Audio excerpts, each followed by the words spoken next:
This is the heart part of congestive heart failure. Or, in other words, how the heart gets strained and damaged by high blood pressure.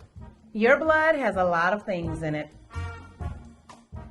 But blood has two main ingredients. Your blood is pretty much half red blood cells and half water, with little bits of other things like white blood cells, platelets, and calcium.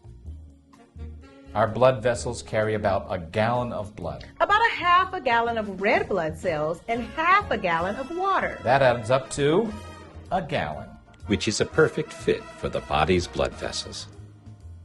Which is why we call this guy here One Gallon Man. Because, like most healthy people, he has about a gallon of blood in his body. Our blood is kind of like Kool-Aid. The perfect picnic drink. But there can be problems with Kool-Aid, especially if some nefarious character like Uncle Ernie here gets involved. Every 4th of July, Uncle Ernie uses his half-price Kool-Aid recipe. Recipe says here 1 pack of sweet red powder and 1 gallon of water. But I make it with 2 gallons of water. That's my secret. Cheap Uncle Ernie mixed the Kool-Aid. Oh no. Instead of mixing a packet of Kool-Aid with a gallon of water, Uncle Ernie mixes a packet of Kool-Aid with 2 gallons of water. So he gets 2 gallons of Kool-Aid. Which tastes awful. CHF is kind of like Uncle Ernie when it comes to mixing water and red blood cells in our blood. We should have about a half gallon or 2 quarts of water in our body's blood.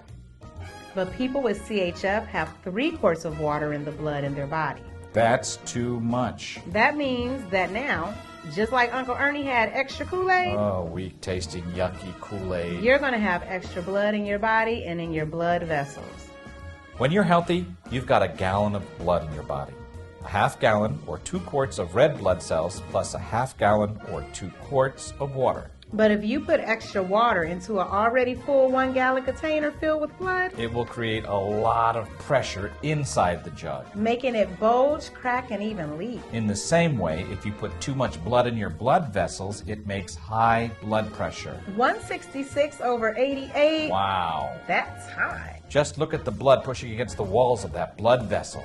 Then the next thing that happens, some of that extra water that's in the blood leaks out of the blood vessels into the lungs, the belly, and the legs.